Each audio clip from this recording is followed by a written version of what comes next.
yang tidak menguasai ilmu-ilmu alat, mohon jangan berani-berani menyentuh, berani menafsirkan Quran. Mungkin lafadznya masih asli, lafadz hadisnya masih asli, tapi ketika orang yang nggak melengkapi diri dengan ilmu alat dan nggak berguru, lalu menafsiri, lafadznya asli, namun maknanya menyimpang dari ajaran Rasulullah SAW, dan itu juga khurafat. Sumastawa 'alal 'arsy, bukan katanya lagi, tapi Allah langsung yang menyatakan, menceritakan kepada kita. Setelah Allah menciptakan bumi dan langit beserta tata surya ini, galaksi ini, Bima Sakti, Allah Subhanahu wa taala bersemayam di atas 'arsy. Bersemayam di atas 'arsy. Assalamualaikum warahmatullahi wabarakatuh. Nahmaduhu wa nusalli wa nusallim ala rasulihil karim, amma ba'd. Teman-teman semua, dalam video kali ini kami akan sedikit menanggapi tentang salah satu video yang viral, yang belakangan ini viral dan banyak ditanggapi oleh YouTuber Wahabi yang katanya ini menggemparkan orang-orang NU. Videonya apa?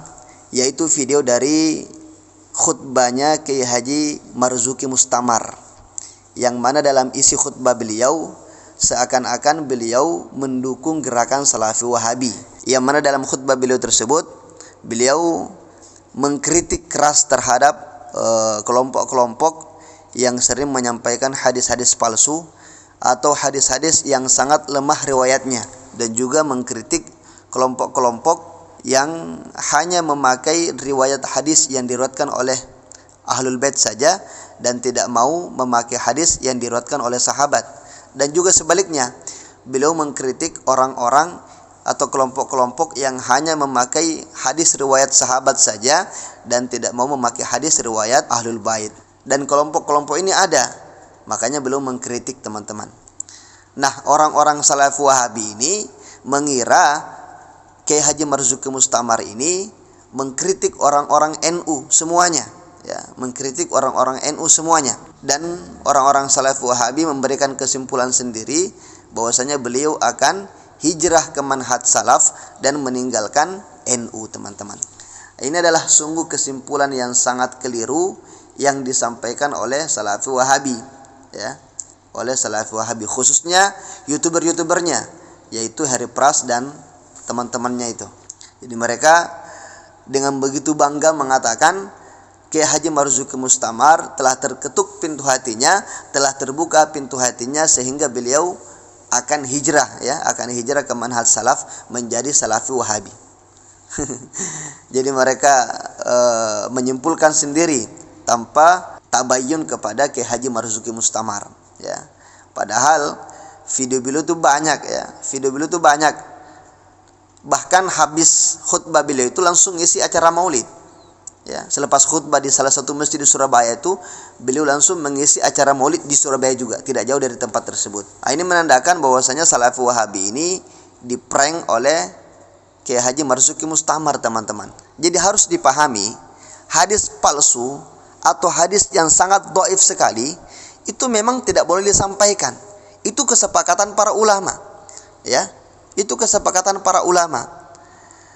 Makanya Kiai Haji Marzuki Mustamar itu menekankan dan mengkritik keras terhadap oknum-oknum yang telah menyampaikan hadis-hadis palsu ataupun hadis-hadis yang sangat dhaif sekali di acara-acara tertentu seperti acara maulid atau acara-acara yang sering diadakan oleh orang-orang NU. Belum mengkritik, jangan menyampaikan hadis palsu, jangan menyampaikan hadis yang sangat dhaif hanya untuk menyemangatkan orang-orang untuk bermaulid. Bukan berarti beliau melarang maulid, bukan berarti beliau melarang mengamalkan amalan-amalan yang selama ini diamalkan oleh orang-orang NU. Enggak seperti itu kesimpulannya. Yang beliau larang adalah penyampaian hadis-hadis dhaif yang sangat dhaif sekali ataupun hadis-hadis palsu yang sering disampaikan oleh beberapa oknum di acara-acara tertentu. Ini yang beliau kritik, teman-teman. Dan ini yang disalahpahami oleh orang-orang Wahabi. Katanya beliau akan hijrah ke manhaj salaf dan meninggalkan NU. Nah, ini Wahabi terlalu bangga dengan diri mereka sendiri, teman-teman. Mana mungkin orang yang alim sealim beliau terpengaruh dengan ajaran Salafi Wahabi? Gak akan mungkin, teman-teman. Beliau itu bukan ustadz dadakan, ya. Beliau bukan ustadz dadakan, bukan ustadz yang belum paham tentang rukun wudhu tiba-tiba jadi ustadz, bukan ustadz yang belum paham tentang hukum najis tiba-tiba jadi ustadz. Bukan. Beliau ini adalah alumni pesantren yang betul-betul menghabiskan umurnya untuk ilmu. Maka tidak mungkin orang yang alim sealim beliau itu terpengaruh dengan pemahaman sesat dari salafus wahabi. Nggak mungkin. Dan sebenarnya teman-teman, di akhir daripada khutbah beliau sudah memberikan kesimpulan bahwasanya yang dimaksud oleh beliau adalah orang-orang yang sering menafsirkan Al-Quran tapi tanpa ilmu, sering menafsirkan hadis tapi tanpa ilmu, tanpa menguasai ilmu alat, ilmu nahwu, ilmu sorof, mantik, balaghah dan sebagainya. Karena menafsirkan Al-Quran, menafsirkan sunnah tanpa didasari oleh ilmu-ilmu alat, kata beliau, itu juga adalah khurafat. Kita lihat siapa yang selama ini sering berbicara Al-Quran sunnah tanpa didasari oleh ilmu alat. Kita lihat, apakah YouTuber Wahabi seperti Harry Pras, Orlev Muslim Channel itu menguasai ilmu nahwu sorof, ilmu alat semuanya apa dia kuasai? Kan enggak teman-teman. Padahal Harry Pras, kemudian YouTuber lain itu sering berbicara Al-Quran dan sunnah. Sering. Tapi dia tidak menguasai ilmu alat. Tapi dia dengan beraninya berbicara tentang Al-Quran, berbicara tentang hadis. Ini juga kata beliau adalah khurafat. Nah, orang-orang seperti inilah yang sebenarnya dikritik oleh Kiai Haji Marzuki Mustamar dalam video tersebut. Summastawa 'alal 'arsy, bukan katanya lagi, tapi Allah langsung yang menyatakan, menceritakan kepada kita. Setelah Allah menciptakan bumi dan langit beserta tata surya ini, galaksi ini, Bima Sakti, Allah Subhanahu wa taala bersemayam di atas 'arsy. Bersemayam di atas 'arsy. Kemudian beliau juga mengatakan, hati-hati memondokkan anak. Hati-hati memasukkan anak ke pesantren. Jangan sampai memilih pesantren-pesantren dengan lembaga-lembaga tertentu yang mengaku sebagai Ahlus Sunnah wal Jamaah, padahal aslinya bukan. Nah, kita lihat selama ini yang ngaku-ngaku aswaja, yang ngaku-ngaku Ahlus Sunnah wal Jamaah itu siapa? Kan Wahabi, teman-teman. Mereka ini bukan Ahlus Sunnah wal Jamaah. Mereka ini adalah orang yang bernaung di bawah gerakannya Muhammad bin Abdul Wahab, bukan Muhammad bin Abdullah, tapi Muhammad bin Abdul Wahab. Di sana ada Albani, di sana ada Syekh Utsaimin, di sana ada Shalih Fauzan dan ulama-ulama lain yang pemahaman mereka itu bertentangan dengan mayoritas ulama di dunia yang Ahlus Sunnah wal Jamaah. Mereka meyakini Allah ada di atas. Mereka meyakini tawasul itu syirik. Mereka meyakini istighosa itu syirik. Padahal pemahaman Ahlus Sunnah wal Jamaah ini tidak seperti ini, teman-teman. Nah, jadi selama ini mereka hanya mengaku-ngaku sebagai Ahlus Sunnah wal Jamaah. Nah, orang-orang seperti inilah yang sebenarnya dikritik oleh Kiai Haji Marzuki Mustamar dalam khutbah beliau, yang mana Wahabi dengan bangganya mengaku bahwasanya Kiai Haji Marzuki Mustamar itu akan hijrah ke manhaj salaf atau akan masuk pemahaman salaf Wahabi. Nah, ini saya rasa Harry Pras dan teman-teman ini telah diprank oleh Kiai Haji Marzuki Mustamar. Diprank karena dia salah memahami tentang isi daripada khutbah yang beliau sampaikan, teman-teman. Nah, untuk lebih jelasnya, marilah kita mendengarkan kesimpulan dari khutbah beliau yang beliau sampaikan di salah satu masjid yang ada di Surabaya, teman-teman. Nah, ini dari videonya. Supaya memaknainya tetap benar, nggak menyimpang, serahkan bagaimana memaknai Quran Sunnah kepada para ulama, kepada para kiai. Mereka lah yang mewarisi ilmu dari gurunya. Dan mereka lah yang ngaji langsung dengan kitab Bukhari Muslim asli. Bukan hanya itu, mereka juga membekali diri, melengkapi diri dengan ilmu alat. Mereka alim nahwu, mereka alim sorof, mereka alim balaghah, mereka alim mantik, mereka alim usul fikih, mereka mengerti mustalah hadis, mereka mengerti ulumil Quran, mereka mengerti gharaibul alfaz, dan yang lain-lain.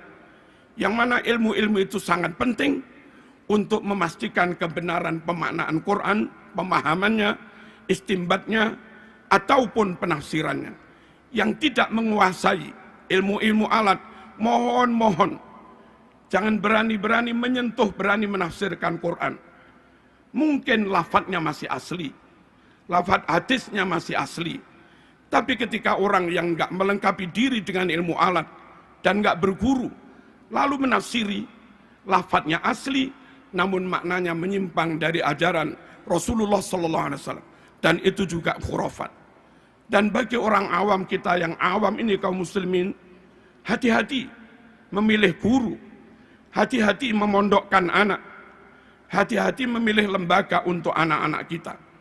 Sekiranya terindikasi non ahlus sunnah wal jamaah, atau ngaku-ngaku ahlus sunnah tapi tidak benar-benar alim, mohon dihindari supaya anak-anak kita tidak mendapatkan riwayat yang salah, tidak mendapatkan ajaran yang salah, tidak mendapatkan ajaran yang ditambah-tambah. Penutup, Nabi berdoa, Allahumma arham khulafai, ya Allah rahmatilah para generasi penerusku. Sahabat bertanya, wa man khulafauka ya Rasulullah, siapa generasi penerusmu hai Rasulullah? Nabi bersabda, alladzina yarwuna ahadisi, yaitu mereka-mereka yang menyebarkan, menyampaikan sunnah-sunnahku. Semoga sekelumit khutbah ini membuat kita semakin komitmen memegang Al-Quran dan sunnah, dan itulah kunci keselamatan kita, juga keluarga kita. Ya ayyuhalladzina amanu qu anfusakum wa ahlikum naro. Hai orang-orang yang beriman, jaga dirimu, keluargamu, jangan sampai mereka masuk neraka. Bismillahirrahmanirrahim. Wal asri innal insana lafi khusr illal ladzina amanu wa amilus solihat wa tawasaw bil haqq wa tawasaw bis sabr.